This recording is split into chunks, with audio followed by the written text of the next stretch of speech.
An exclusive look inside the Bexar County Crime Lab. That is the lab with access to the DNA database that led to the arrest of a murder suspect this week. Back on Wednesday, we told you that investigators used a DNA match to arrest Samuel Charron for allegedly killing Stacy Dramiga.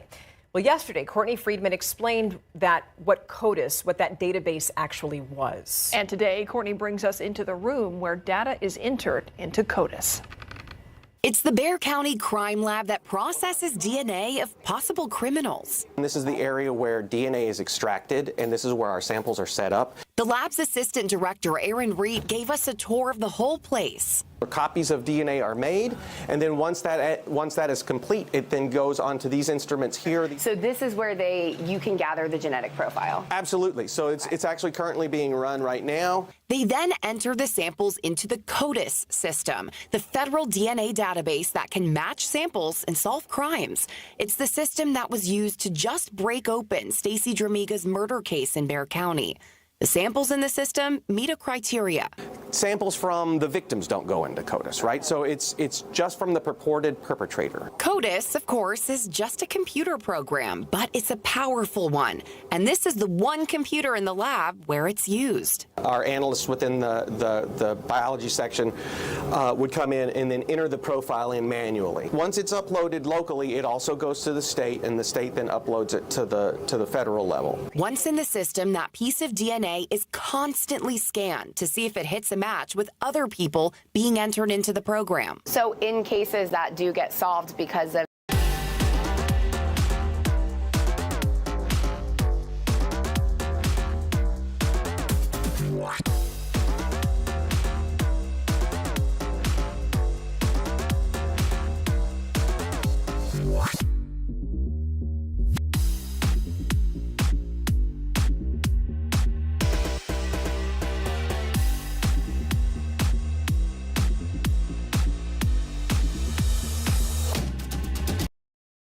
KSAT 12.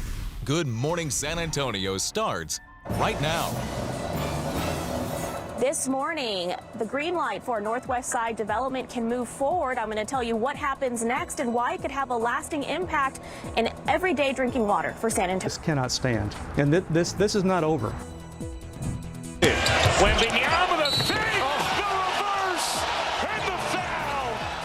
You see it right there. Your San Antonio Spurs and Victor Wembanyama throwing it down last night in Dallas. See the moments that everyone's talking about coming up. But first, you're looking live right now at our Meals on Wheels phone bank this morning. Meals on Wheels deliveries to seniors in our community. But to ensure that longevity of this important service, we're launching that KSAT community phone bank this morning to raise those funds. You can call the number right now that you see on your screen, 210-351-1363, if you'd like to participate. And good morning, I'm Daphne Gray, and thanks so much for joining us on this Thursday morning. We're going to pass things over to meteorologist Justin Horn. Justin, our chances of rain getting better and better. Yeah, it's looking like almost a sure thing as we get into Friday night, Daphne. So we're going to see some storms. The question is, how much rain will we get, and could we see some severe weather? And we're going to answer both of those questions for you as we get into the forecast. So let's start with the here and now, though. If you're heading out the door this morning, if you're having an early morning commute, know that the clouds are back, so is the humidity. It's sticky out there, and temperatures are holding right now in the low 70s. I suspect that we'll probably stay in the low 70s this morning with all this humidity surging back in. 72 in New Braunfels, 73 Converse, 70 right now in Bernie, and an east-southeasterly wind 5 to 10 miles per hour. Here is today's forecast. Mostly cloudy early, partly cloudy by noontime. We're going to make it up to 89, so another day spent in the upper 80s to near 90. We can't seem to shake this warm weather, right? Well, we are going to finally get some chances of rain and some changes to the forecast going into tomorrow. Here are some of the headlines. And yes, humidity is back, sticky today and tomorrow, but storms mainly midnight Friday through sunrise Saturday. The timing could work out pretty well here. But of course, as I said, there is a threat for street flooding, some gusty winds with this. And here's sort of the severe weather. Well, what you may expect severe weather-wise, flooding and wind are going to top the list. And again, we're going to go through all of this for you, kind of time it out. There is also a chance for some storms Saturday afternoon, which we'll discuss as well. All of that coming up here in just a couple minutes. Jeff. Well, good morning. Something that could impact all of San Antonio as a northwest side development known as Guajolote Ranch has the green light to move forward. And some residents who live along the Helotes Creek say this is worst case scenario. This after the Texas Commission on Environmental Quality approved the permit for a water treatment plant over the Helotes Creek watershed. It's a necessary step towards the construction of the Guajolote Ranch development. The development would add 3,000 homes in northwest Bexar County. The water treatment plant would dump treated sewage into the Helotes Creek watershed that feeds into where San Antonio gets its drinking water. Those against the development say their fight isn't over. We're going to pursue it legally. We're going to pursue the TCEQ through the legislature for rule changes and sunsetting. We're after conserving the land, and that's what we're going to do. Well, Bexar County Judge Peter Sakai released a statement yesterday saying he doesn't agree with TCEQ's decision and says he will continue to work with residents and fight this. And what's next? Well, the residents say they want to appeal the TCEQ's decision. Now, this can take anywhere from 3 months to a year. From downtown San Antonio, I'm Sarah Costa. Back to you guys in studio.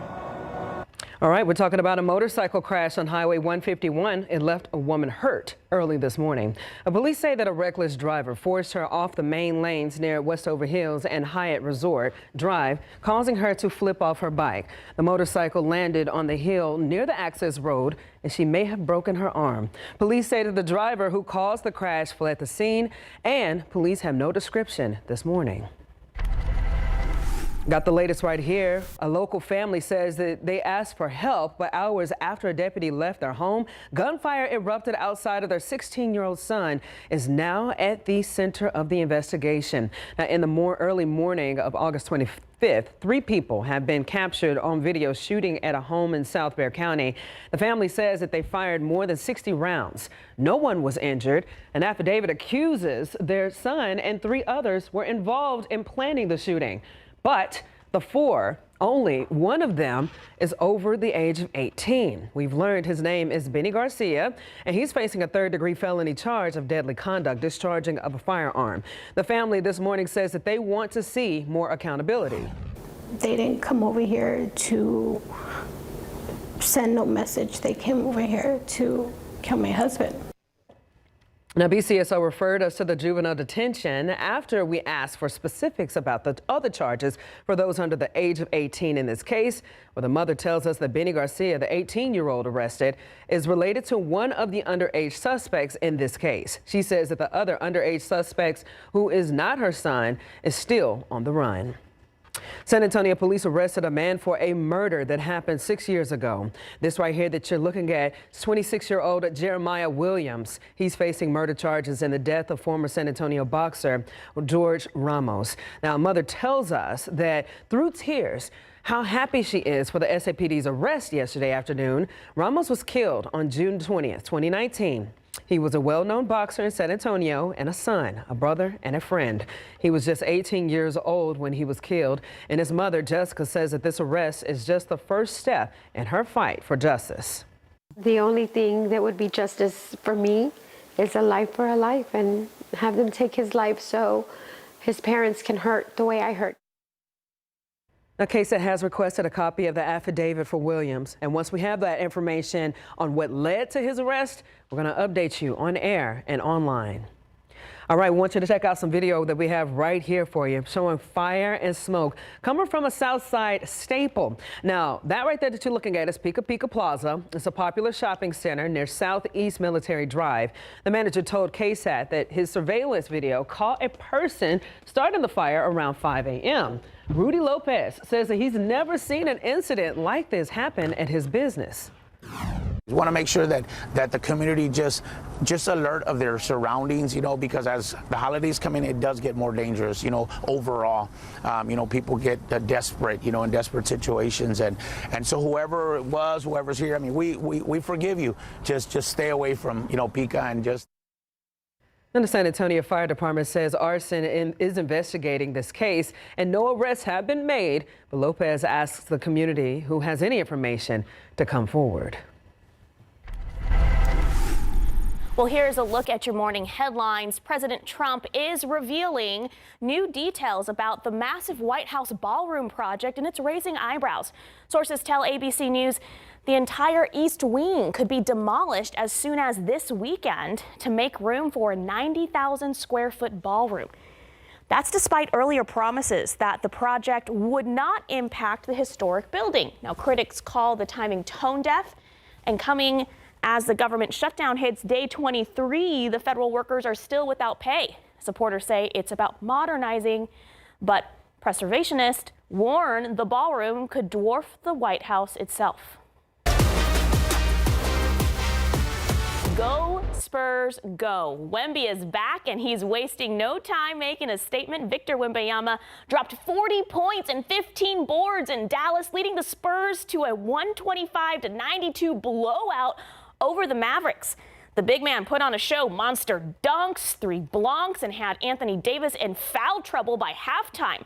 Rookie Stephon Castle added 22. Dylan Harper came off the bench for 15, and San Antonio opens the season looking locked in. Next up, the Spurs stay on the road to face New Orleans tomorrow night. Yes, go Spurs, go. Okay, 5:08 right now. We got a crucial call to help our neighbors in need. Again, you're taking a live look right now at our Meals on Wheels phone bank that's happening this morning, where Meals on Wheels deliveries to 350 seniors in our community is at the risk of funding cuts.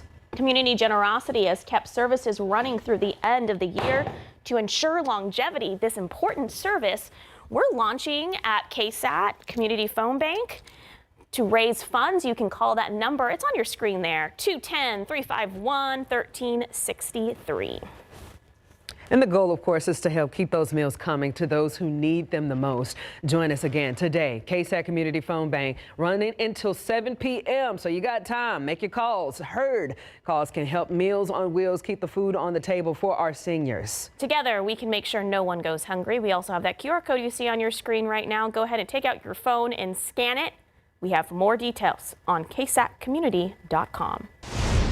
Right, a quick check of your traffic, and there is nothing going on this morning at 5 a.m. We've got a pretty quiet scenario across the city. Most of the TransGuide cameras not showing us anything either. We do have one little slowdown there on the northeast side. This is your normal construction there along I-35, and it is showing some slowdowns there. If you're going to be out and about this morning, of course, there will be some closures this week, and we'll update you on those coming up in just a bit. All right, let's go live outside for you. Right now it's 5:10, 73 degrees. And coming up in weather, we're going to talk about the flash flood risk, which is there starting late tomorrow. We'll show you who's expecting to get the most rain. A catfish crackdown. No more hiding behind those filters. How Tinder's making facial verification mandatory. And next, we're talking about the ongoing construction in downtown San Antonio on the streets, how it's causing some businesses to close their doors.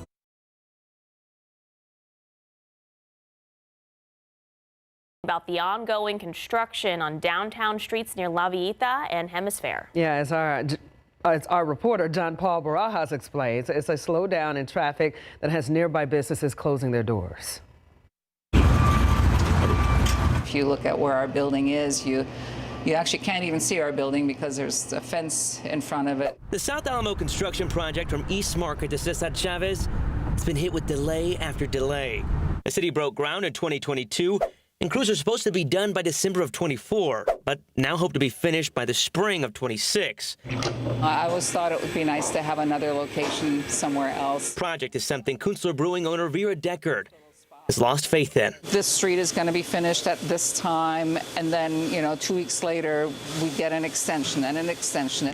This is the entrance to Kunstler Brewing's tap house at Hemisphere. The problem is their sidewalk leading to their entrance has been completely fenced in due to construction. Kunstler's Tap House and other Hemisphere businesses do have accessibility, but that's if you know how to navigate the maze that is Detours. Unfortunately for this tap house location, their last day was this past Sunday. It's sad. In the end, it's business. It's hard to look at the numbers and realize, how much you put into it. Deckard is now solely focusing on their brewery on the south side, which will soon hit 8 years of service. As for the Kunstler location along South Alamo, that opened just a few weeks before the start of construction and only lasted about 3 years. What is not a great day of sales, but this is what we should be hitting or trying to maintain? Trying to maintain would have been $1,500 a day. And that's not a lot. And we have $50 and $60 days.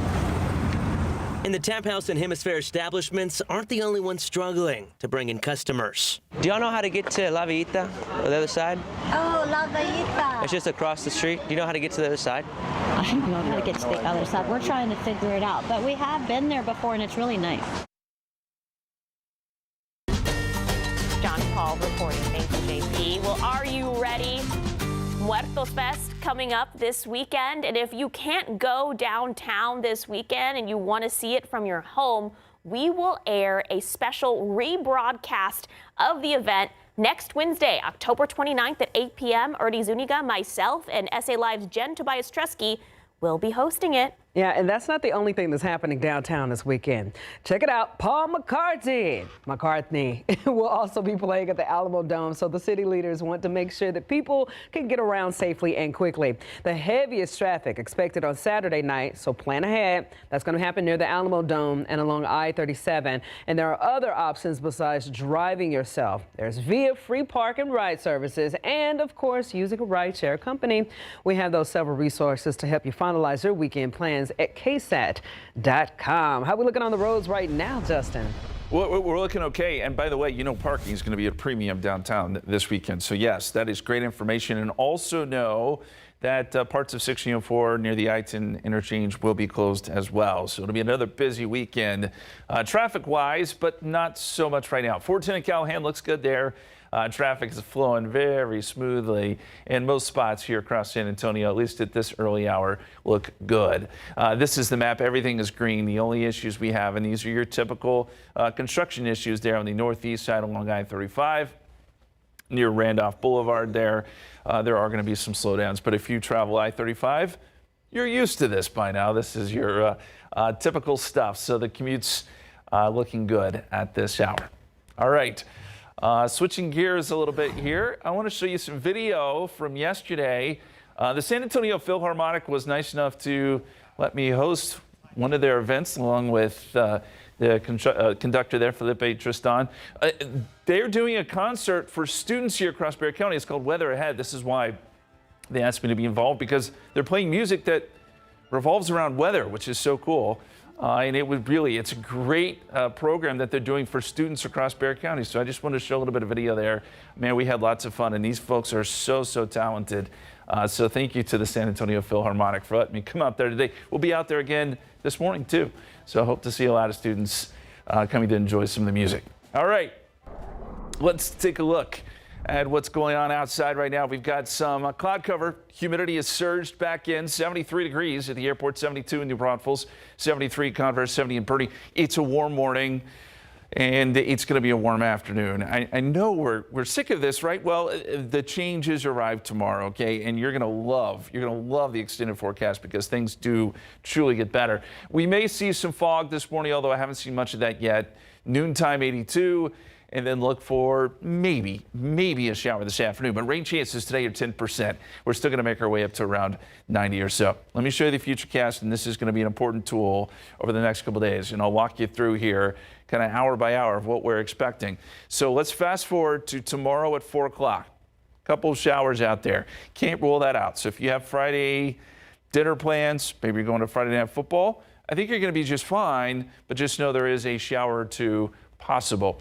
Maybe you're going to Muertos Fest Friday night. I actually think that will be okay too. It's not until midnight that we see these storms rolling in. Now, when they do, you'll know it. It'll be loud, lightning, thunder. We could see some gusty winds and some severe weather with this. This will continue through about sunrise tomorrow, or sunrise Saturday, I should say. And do know that if you're going to be traveling early Saturday morning, especially pre-dawn, street flooding also an issue. We want folks to be very careful there. Now, as we get into Saturday, I think we'll get a break in the action, and then by Saturday evening, we could see a few more storms erupt. If that happens, these storms could also be strong, so that's something that we'll watch. Here is the severe weather threats. Friday night into early Saturday, I think flooding tops the list, but wind is right there with it as the two kind of biggest threats. Hail, I can't rule that out. but it's a little bit of a lower threat. Tornadoes are very low in threat with this. So these are the two things that we are going to watch as these storms come through. Let's talk about Muertos Fest. Friday, if you're heading out there, it's 5 to 11. There's a 30% chance of a shower, but I think you're going to be okay, as I said. Now, if you're there at the very tail end of things, we are going to be watching storms at that point, but you should be able to get most of it in. Saturday, 10 a.m. to 11 p.m. Yes, there is a 40% chance of rain late in the day, but still, I think you'll have some opportunities. There will be rain-free moments there. And then Sunday looks like a great day if you want to head out there. We'll see mostly sunny skies. It's, of course, 12 to 9 p.m. 0% chance of rain and mostly sunny skies for that. All right, extended forecast. 20% chance of rain tomorrow, 70% chance Friday night. We talked about Saturday, 40% chance, 88 Sunday, mostly clear. We get a couple hot days Monday and Tuesday, and then it's next week where we get a front, and this one looks good. I will point out Thursday morning, 54 degrees. Ooh. That's what I'm talking about. So yes, a couple things to watch. The pattern is getting more active, and we will, of course, be here Friday night and Saturday morning should anything go severe. I love that that's gone from 30 to 40, now 70%. It's almost a sure thing.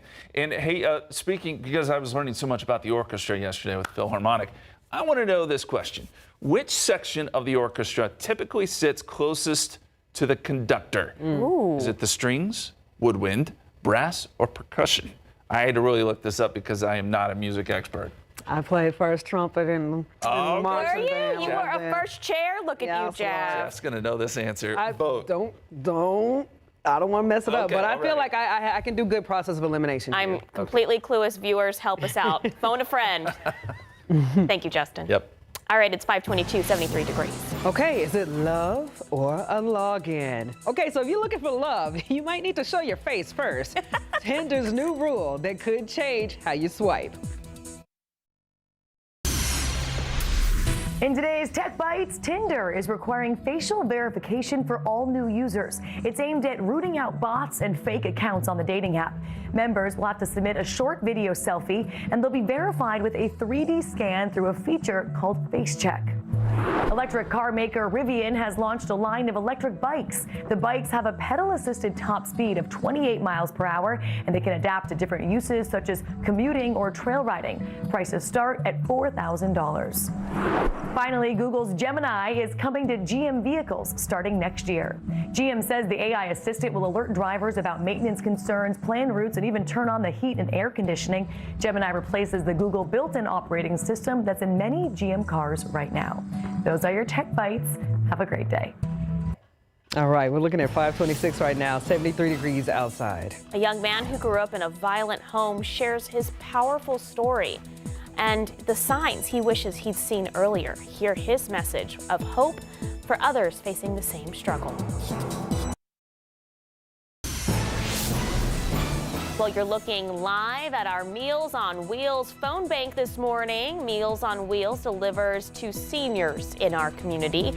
But to ensure longevity of this important service, we're launching a KSAT community phone bank this morning to help raise funds for them. So you can call the number you see on your screen there, 210-351-1363, if you'd like to help out. And good morning. Coming up on 5:30 right now. Again, starting this Thursday off on a great note because I know the phones have been ringing. Good news is coming in because everybody is working together when it comes down to this government shutdown. Thank you so much to our community for always stepping up and helping out everyone in our community. And also helpful is the good weather that the much needed rain and possible cool down that we're facing. I've been surprised at it's put people in a good mood. I've had a lot of people come up to me and say, is it really going to rain? And yes, it's looking so good Friday night. Now, we are going to have to contend with some strong storms, but this is kind of our second severe weather season, so it stands to reason. I don't think severe weather is going to be a big issue, but it is something that we're watching. The good news, though, we are going to get some rain around the area. Temperatures this morning, and by the way, no rain today. This holds off until late Friday night, early Saturday morning. But temperatures around the area this morning, 73 here in town, 72 hello to 70 in Bernie. We're seeing a good surge of moisture this morning, so clouds are back. It's going to be sticky, and there could be a stray shower today. There's a 10% chance of that. I wouldn't worry too much about it. That's also the case tonight going into tomorrow, but it's Friday night. There it is, 70% chance rain. That's when we're expecting those storms to roll through. And we may see a few more storms redevelop Saturday afternoon, so we're going to keep some chances in there as well. Here's the rainfall potential, 1 to 2 inches.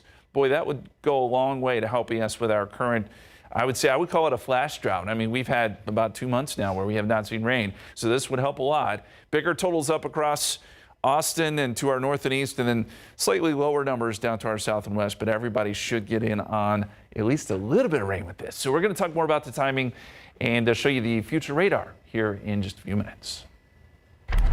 Well, testimony is expected to continue this morning in the trial of 3 former SAPD officers who shot and killed Melissa Perez in 2023. It's a case that we've been following for a while now. But in court yesterday, an autopsy was the focus of the testimony. Dr. David Lynch testified that Perez was hit twice by officers' bullets. Earlier testimony from a crime scene investigator revealed that former officers Eleazar Alejandro and Alfred Flores and Nathaniel Villalobos shot more than a dozen times that night. Well, the question at the center of the trial is, of course, whether the shooting violated protocol. The officers shot Perez inside her apartment and the night she was going through a mental health crisis. Now, we are live streaming all of our streaming platforms, including KSAT.com, so please tune in for the latest. This morning, a man charged in connection with the case of missing Almost Park woman Suzanne Clark Simpson will have his ankle monitor removed.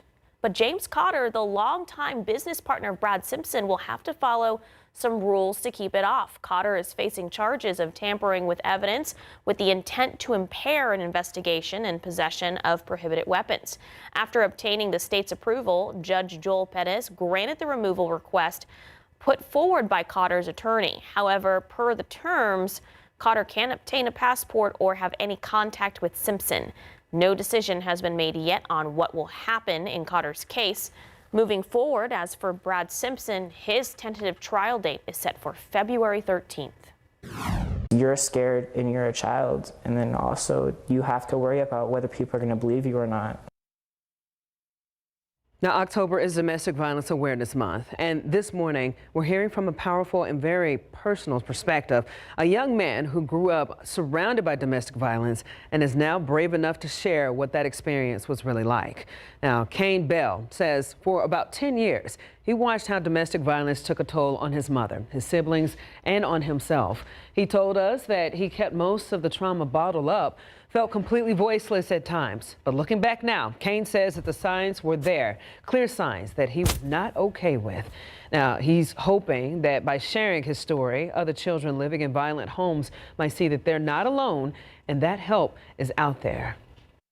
Affect my school life. I wouldn't want to associate with anybody. I would cut myself off from a lot. Like, even when we would go to say play on the playground, I would just sit on the side or I'd go look at rocks and stuff because I just felt like, I don't know, I was scared, and it's sometimes really hard to tell people about it.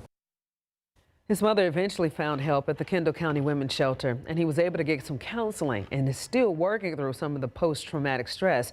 But now as a 17-year-old, there are things that trigger him from that trauma. Coming up at 6:30, Patty Santos has the message he has for adults on behalf of the children growing up like he did.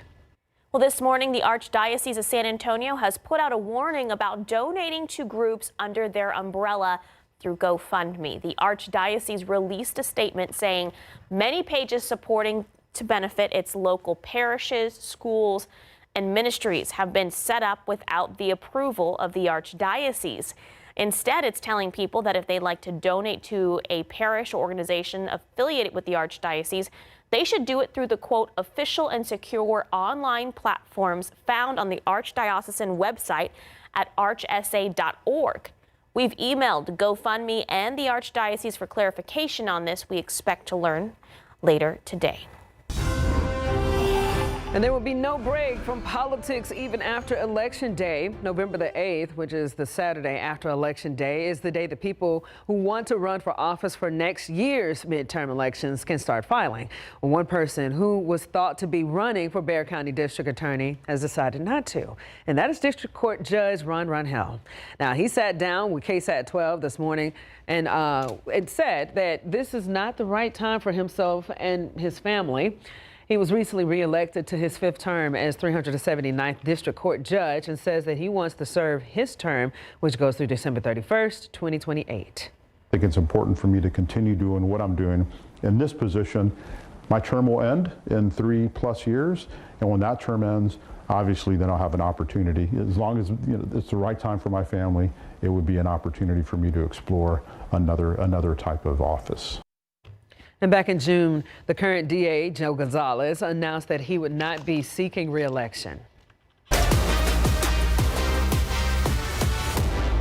Yeah, good morning, San Antonio. Victor Wembanyama was definitely the star in the Spurs' 125-92 win against the Dallas Mavericks right here at the AAC. Yeah, we all know about the slam dunks that he put on. The thing that I really liked the most, though, was when he had the block at one end, then he went down to the other end, and he shot a three-pointer, made it, and he got fouled. Now, his stat line, 40 points, 15 rebounds, and 3 block shots. But head coach Mitch Johnson said the most impressive part about that was Vic had 0 turnovers. Indeed. All right, the Spurs will next play at New Orleans on Friday. Let's send it back to you in San Antonio.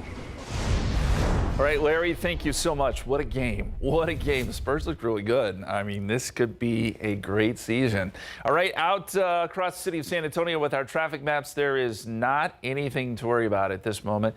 We are all green everywhere, so if you are planning on leaving early this morning for your commute, you will run into no issues. Everything is moving at posted speeds, with the one exception being right here on the northeast side, your typical construction slowdown. It looks like they do still have some barrels out here, so this is restricting lanes, and that is causing some slowdowns in the northbound lanes of I-35.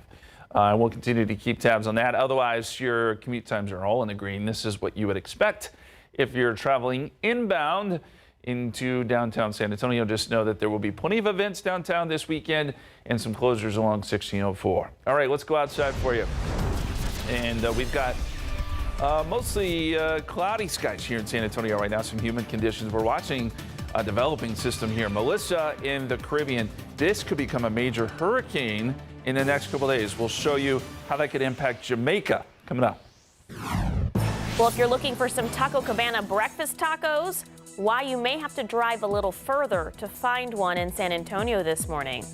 Plus, how General Motors is making a bold move with new self-driving vehicles.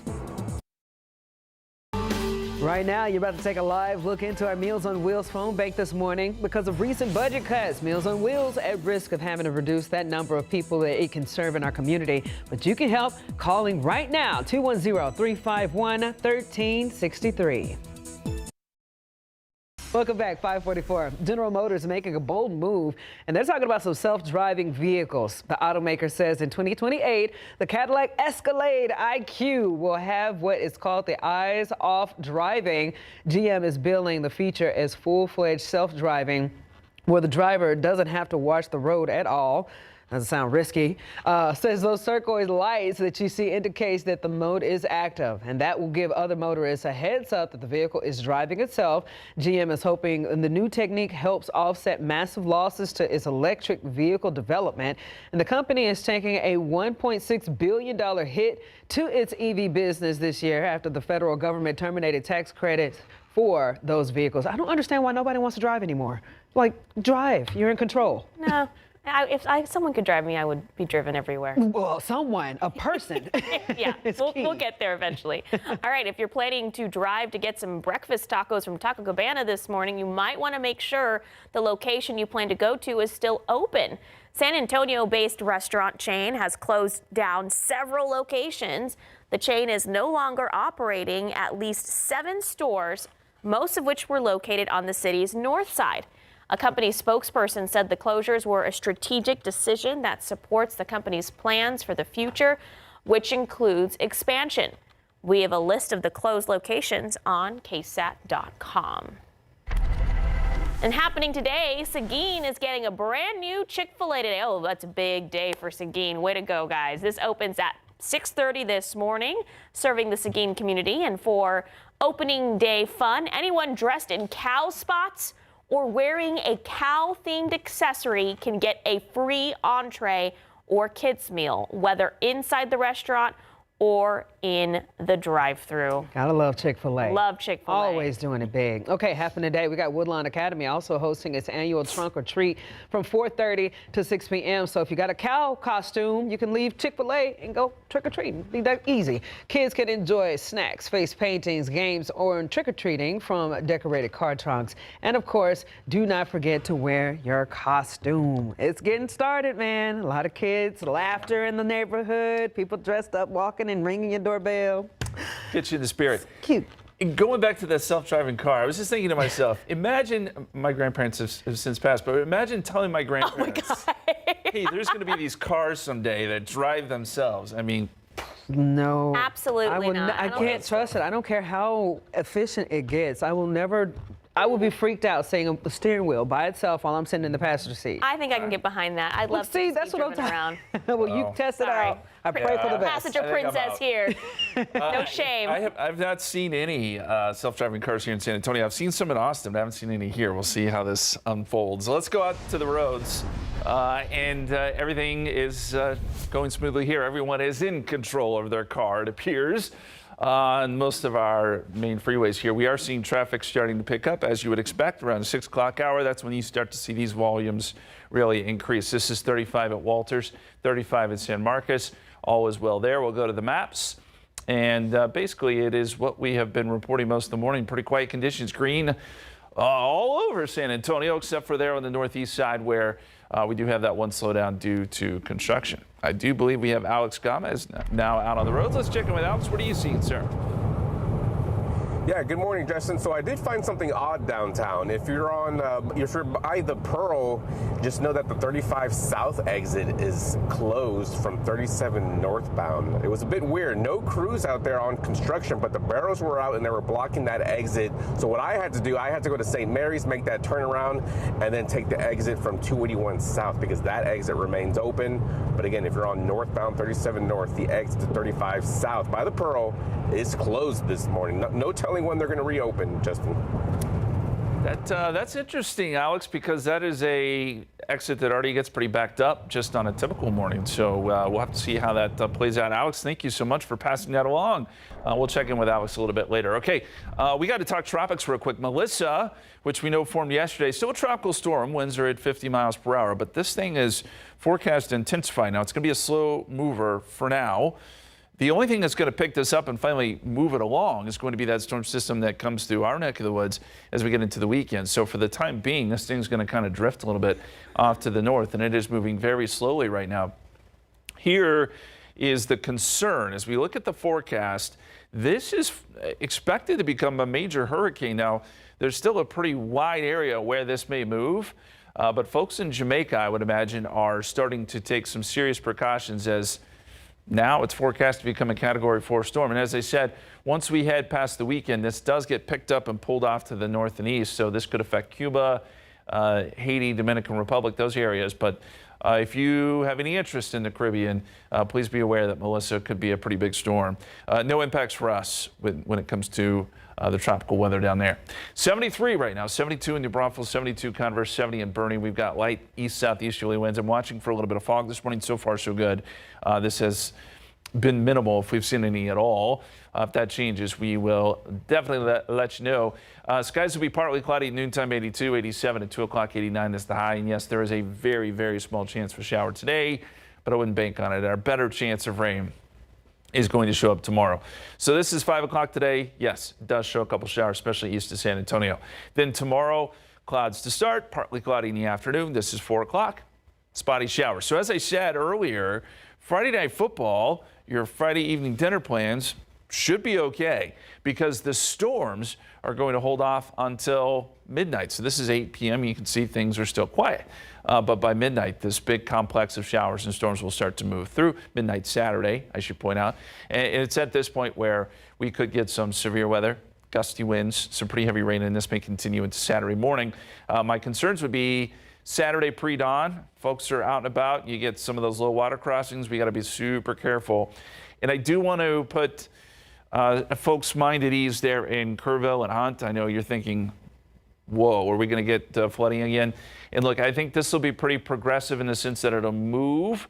It won't just sit there like the storms that we saw this summer, but do know that street flooding is a concern. Then as we get into Saturday evening, there could be a few more storms that develop. And if we see that, there could be a couple strong storms. The severe weather risk on a scale of 1 to 5 is at a 2 for the Hill Country tomorrow afternoon as those storms move in. For San Antonio, it's a 1, but it'll spread east. So the entire area will have a chance to see some strong to severe storms and good rain. We're still thinking 1 to 2 inches here around San Antonio with higher totals off to the north and east. So this could be a good rainmaker for us. 89 Friday, 83 Saturday, a little cooler with mostly cloudy skies. And then Sunday we clear out, it warms up. Monday will be awful warm, but we do get a front next week that should knock temperatures back down. And we could see highs in the 70s by Thursday. Ooh. All right, that's Justin.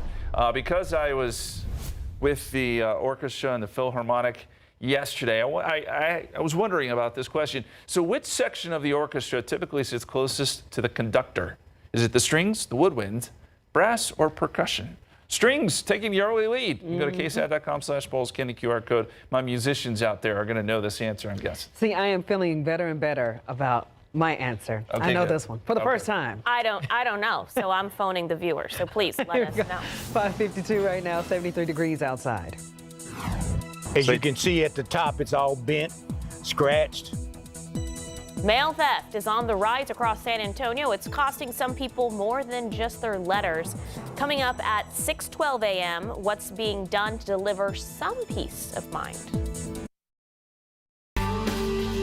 All right, 5:55, crucial call to help our neighbors in need. You're looking at our Meals on Wheels phone bank this morning. It's happening all morning, and you got all day to help out. Meals on Wheels deliveries to 350 seniors in our community is the risk of finding cuts. So to ensure that it keeps on going, the important service that we all truly need in our community, got this KSAT community phone bank happening right now to raise those funds. The number on your screen, we've been telling you all morning long to call it, 210-351-1363. And the goal is to help keep meals coming in to those who need them most. So that phone bank runs until 7 p.m. tonight. Your calls can help Meals on Wheels keep food on the table.